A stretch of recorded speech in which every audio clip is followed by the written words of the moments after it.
Salut à tous, j'espère que vous allez bien. On se retrouve pour une nouvelle vidéo, d'ailleurs la première vidéo sur la chaîne. Et pour cette première vidéo, on va tout simplement présenter le Renault Master, le fourgon aménagé, enfin le fourgon que je compte aménager. Donc on va commencer cette première vidéo par cette petite présentation du fourgon. Alors pour commencer, le fourgon c'est un 100 chevaux. Renault Master, je l'ai déjà dit, phase 2, il est de 2007, c'est un 2,5 litres, voilà, plutôt propre, il a 10 ans donc j'ai à peu près tout dit sur la motorisation, il a 180 000, je vais montrer un peu, je sais pas si on va voir. Là on peut voir, il a 180 000.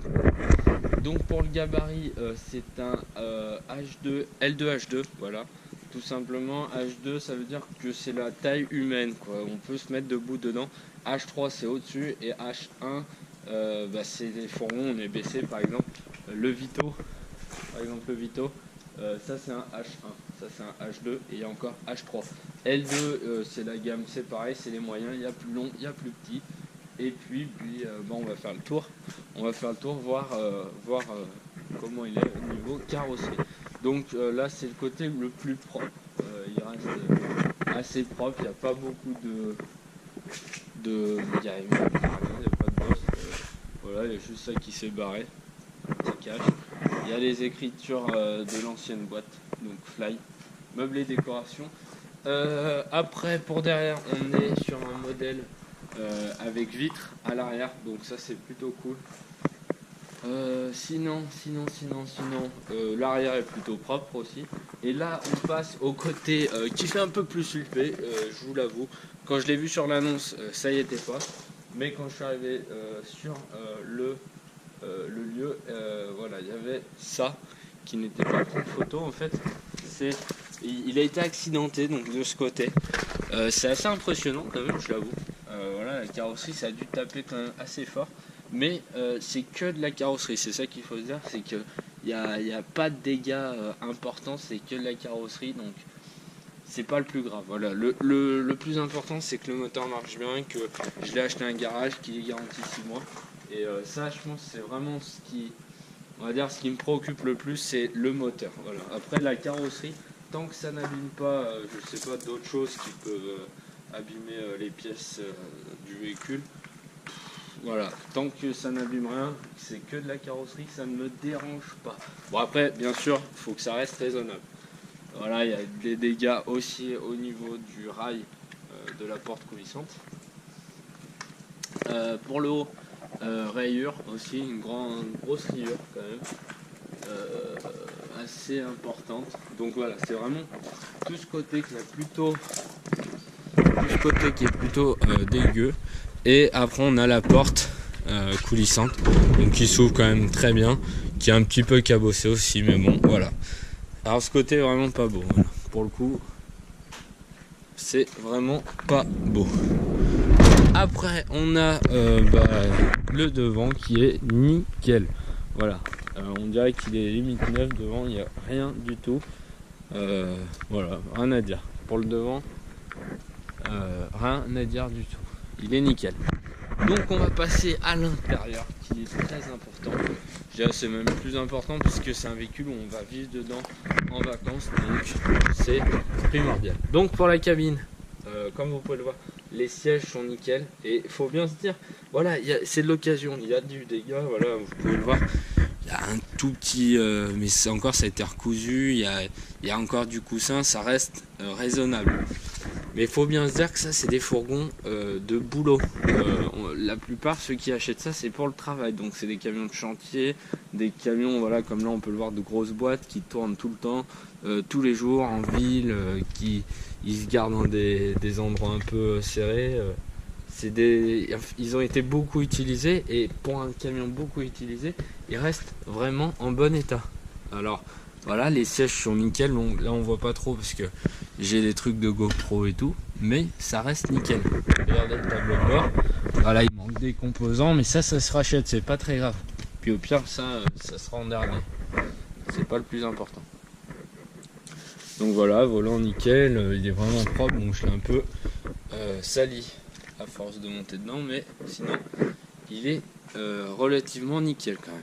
Enfin voilà, je trouve que c'est même bien pour l'occasion, pour un camion de chantier. Donc pour l'arrière, on va passer à la cabine.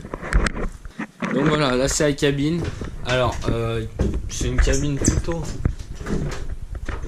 L'arrière est plutôt spacieux, voilà, bon c'est un L2 H2, voilà, comme je l'ai dit. Donc voilà pour la cabine, pour l'arrière du véhicule. Donc vous voyez qu'il y a de la marge au-dessus de ma tête, large, vraiment très large. Donc là, comme vous pouvez le voir, il n'y a que de la carrosserie. Mais il faut savoir que quand je l'ai acheté, il y avait du bois. Donc ça, vous le verrez dans une prochaine vidéo que j'ai déjà attaqué en fait à découvrir tout ça. Point positif, pas de rouille, nulle part, ni au sol, ni rien. Après, point négatif, c'est voilà, tous les inconvénients de ce qu'on a vu tout à l'heure. La carrosserie, voilà, on peut voir qu'il y a du dégât un peu à l'intérieur, c'est logique, hein. S'il y a une rayure extérieure, à l'intérieur on l'a aussi. Les bosses qui ressortent quoi, mais sinon ça reste plutôt nickel, il n'y a pas de rouille. Alors il y a une fuite, c'est pas très grave, c'est juste ici en fait, tout le long il y a une fuite. Au début j'avoue que je comprenais pas trop et je vais vous montrer en fait tout simplement pourquoi il y a une fuite.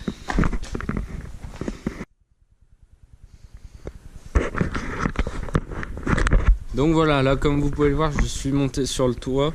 Donc le toit pareil, nickel, pas de point de rouille, une petite bosse, mais ça je vais y recaler quand je vais l'aménager avec du bois. Pas trop de soucis. Voilà, d'où vient la fuite en fait. Ici comme vous pouvez le voir, il y a un rail qui est tout noir. Voilà, un joint, enfin un truc en plastoc qui vient se fixer sur ça. Et ça, et en fait ici sur toute la longueur, il n'y a plus rien. Donc c'est pour ça que ça fuit, tout simplement. Mais bon, ça se rachète, je vais le refixer. Je sais pas comment ça vient se fixer, mais bon, je vais tout bien fixer, tout jointer. J'ai noté 2-3 endroits où il y a des possibilités que ça fuit, donc je vais remettre du joint. J'ai acheté tout ce qu'il faut, je vous le montrerai dans une prochaine vidéo. En tout cas, voilà pour ce qui est de l'arrière. Autre point positif, c'est l'accès à la cabine de devant. Donc ça c'est primordial, c'est ce que je voulais. Donc on a un accès. Donc je vais faire des modifications pour pouvoir accéder devant. Mais bon, ça je vous l'expliquerai dans une prochaine vidéo. Mais en tout cas, point positif, c'est qu'il n'y a pas de cloison. On a accès direct. Donc ça c'est vraiment cool. C'est déjà un point positif. Donc voilà, je crois que j'ai à peu près tout dit. Bon voilà, je crois que j'ai à peu près tout dit sur le véhicule, donc je suis plutôt content pour l'instant du véhicule. Voilà, après c'est comme c'est un véhicule, on ne sait jamais, ça peut par exemple ne pas marcher, on peut avoir de la casse dans le moteur. Ça on ne le prévoit pas, mais en tout cas pour l'instant je suis plutôt content de cet investissement. Donc j'espère que vous avez kiffé cette vidéo, même si c'est juste une petite vidéo présentation du véhicule. On n'a pas encore l'aménagement, il n'y a rien de fait, mais je trouvais que c'était important de vous le présenter, de vous montrer quel véhicule je vais aménager, comment c'est à la base, et puis tout. Il y a quand même beaucoup de boulot à faire, donc je trouve que c'est important de vous montrer l'ampleur du boulot qu'il y a à faire. Mais voilà, aussi c'est un kiff, c'est un projet que je voulais me faire depuis très longtemps. Au lieu d'acheter des trucs tout faits qui valent 40 000 €, autant acheter un truc, je l'ai payé 4 500 et puis je peux me l'aménager peut-être pour 3-4 000 € d'aménagement dedans. Donc je trouve que ça vaut le coup et c'est plutôt cool quand quand on l'a fait soi-même tout simplement.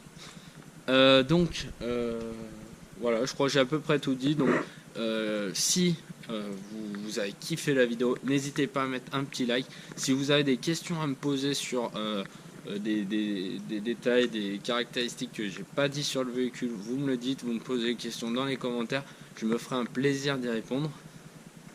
Et puis si vous avez envie de voir la suite de la série, et voir l'évolution du projet, partir à l'aventure avec moi, et n'hésitez pas à vous abonner, à activer la petite cloche, enfin bref, tous les youtubeurs le disent, on est tous au courant, vous n'êtes pas bêtes, vous savez comment faire, et je vous dis à la prochaine pour de nouvelles vidéos. Allez, ciao ciao.